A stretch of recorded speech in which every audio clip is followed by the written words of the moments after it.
Video games are quite a strange form of entertainment when you look at the other types of media we have out there. Instead of being able to just sit down and kind of turn your brain off while looking at the screen, you have to actively engage with the game at hand and have the ability to alter certain things that happen. This is something that turns a couple of people off of games, as, let's be honest, not everybody wants to have a skill check while experiencing a story, but for gamers, it gives them a reason to keep playing these games. You will find people who will do repetitive tasks over and over and over again in order to get some form of reward. Look at MMO players, for example. Players will throw themselves into giant fights with multiple other players in order to just get a chance at getting a cool weapon, a cool title, or the most coveted thing, a mount.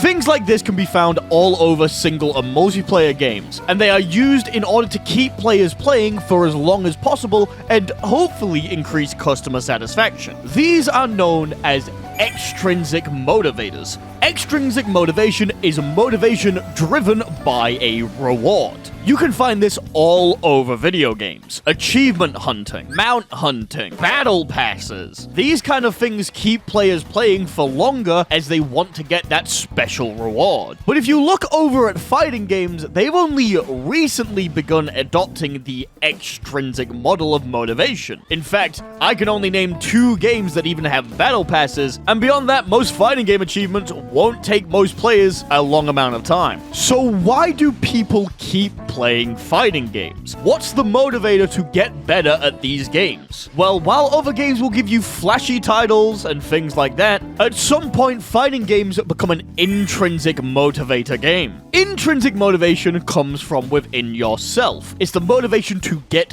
better at something. While extrinsic motivation may be I want to get to a rank, intrinsic motivation may be I want to land this combo. Fighting games rely heavily on intrinsic motivation in order for players to continue playing them long after the initial honeymoon period. The entire fighting game community is built around this intrinsic motivation. But what if you don't feel it? What if you throw yourself into the ranked wall over and over again and you find yourself burning out? What if you can't find your motivation? Well, it's not entirely your fault. In fact, I would say that fighting games do a terrible job of making intrinsic motivators out of their players. But there are a couple of things that you can do in order to help yourself with it. So, let's talk about how to find your motivation. So, how do we get ourselves to stop caring about external factors and begin wanting to improve and become better at these games? Well, the easiest way that I found to do this is to split the game in 2. Fighting games are a vast genre with multiple different ways for you to show how good you are. But the way that I do this is I split the games into fights that matter and fights that don't. Now, a lot of you may be looking at this and being like, okay, ranked, fight that matter, casual, fights that don't matter. But that's not where I'm coming from. In fact, I think this is the most common misconception with players. What I do is I put tournament fights into fights that matter, and any other fight that I do, the result does not matter. This means I'm able to go into ranked matchmaking, and instead of focusing on winning and losing and looking at my rank all the time, I'm able to focus on something else. I found that this not only makes it a lot easier to play these games and generally has you have more of a fun time, it gives you something bigger to shoot for. Ranked is always there, it's always going to be there, and it's always going to be annoying. But tournaments only come around at most once a week. Sure, you can enter multiple tournaments, but if you find one that you really want to dedicate yourself to, then you have a one shot every week or sometimes every month. Hell, if it's a major, maybe once a year to really prove yourself. But why play ranked at all? If the only bit that really matters is the tournament result, why actually play the game? Well, this is where you get to learn to love improving. Fighting game characters, even in the most simplest of games, have an incredible amount of depth to them. So it's best that you learn specific strategies with your character and run them out as much as you can before you go into a major fight. What I like to do is I like to pick a small thing for my character and run it out in real online ranked matches against opponents of similar-ish skill. This could be something like a specific mix-up, it could be a specific type of game plan, like slowing my game down or speeding it up, it could be a specific combo off of a conversion,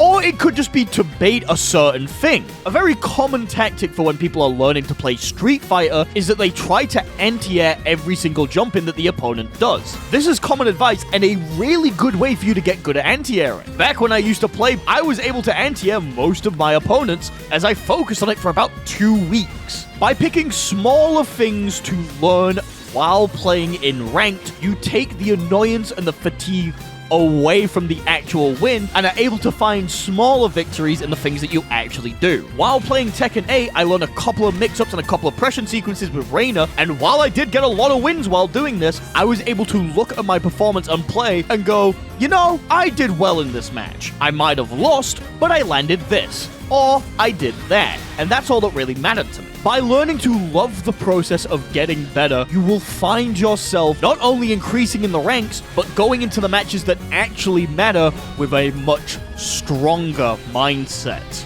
The benefit of having tournaments be the thing that matters to me as well is the fact that there is a long period of time between them. My local Sunday Face-Off happening Sunday. Wow, crazy Sunday Face-Off on a Sunday. Happening Sunday the 25th at Belgrade Music Bowl. Go sign up now. Generally has an entire month between the Guilty Gear tournaments, meaning that I have an entire month where I can just practice and get better before I go back. I can learn new strategies and new gimmicks with my character in order to beat the opponents that beat me last time. Does it always work? By trying to learn specific things, you're able to figure out where they do and where they don't fit in your game plan and make yourself a stronger player by doing it. And trust me, I know what you're like. Winning feels good. So by learning to put emphasis onto other matches that matter more than ranked, you are able to make yourself a better player and end up actually winning more. Don't get me wrong, you can get into a ranked match and lock it in if you really want to, but by taking the emphasis away from it and putting it somewhere else, you generally find yourself having a better time. The most important thing though is of course to find the fun. This is a system that works for me. If you end up going to a tournament and find out that you hate it, then maybe you want to find another way to play these games. There are a lot of things that you can do in the fighting game community that don't involve bashing your head against a ranked wall. Granted, most of these are watching high-level players, but that doesn't mean you can't become a combo master or lab out ridiculous interactions in training mode. It doesn't mean that you can't get invested in the lore of these characters and gush to your friends about the stories in these games.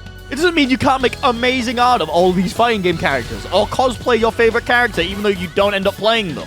Fighting games are an amazing genre with a lot of amazing characters and amazing people in them. So you need to find the things that are fun for you. If that's motivating yourself to get good at these games, then that's motivating yourself to get good at these games. If it's not, then you can find your own way to enjoy them. If you do want to get good though, and you find yourself beginning to hate the game, I have the best tip in order to get that motivation back. Stop playing. Take a break. Please, for the love of God, take a break. There was a long time after I finished getting good at Guilty Gear Strive where I just did not want to look at the game. I was burnt the fuck out. I didn't realize it at the time, but with finishing a ridiculous tournament run and real life stuff happening, I did not have the energy to actually compete in the game. It was only by taking several months away from the game that I realized, yeah, I do actually like this game, and I do like getting better at it. And I've slowly begun to learn to love competing again. Make sure to look after yourself more than anything else. Being good at a video game isn't going to make you feel amazing. If anything, you'll get to that pedestal and you'll still feel empty. So make sure that you're healthy in every aspect. You'll only truly become the best if you actually enjoy what you're doing anyway. If not, you're probably just going to end up smashing your controller. By separating the matches of what does and doesn't matter, finding new techniques to put into your game plan, and figuring out what you want to do, you are able to find the motivation that drives you for these games. Want to win your local? Go for it. Want to beat your rival? Go for it. Want to win a major? It's going to be a lot of work. But if you keep that motivation up, you'll get there eventually. Find what drives you and let it drive you to success. And with that, the video's over. Thank you all for watching. Good night. As always, a very special thanks to 64 MHz, Almost Nap Time, Ben from Canada, Savantis de Leon, Daniel Wiedericht, Edison Luddery, Fexo, Games.png, I Am Naruto, Knife and Spoon, Critty Cat, MP04, Mr. Clen, Ray W, Sergeant Cubby, Super, Falcon, Tom Tanks, Velvet Puppy, Volta, and Zandatsu for being Tier 2 patron supporters.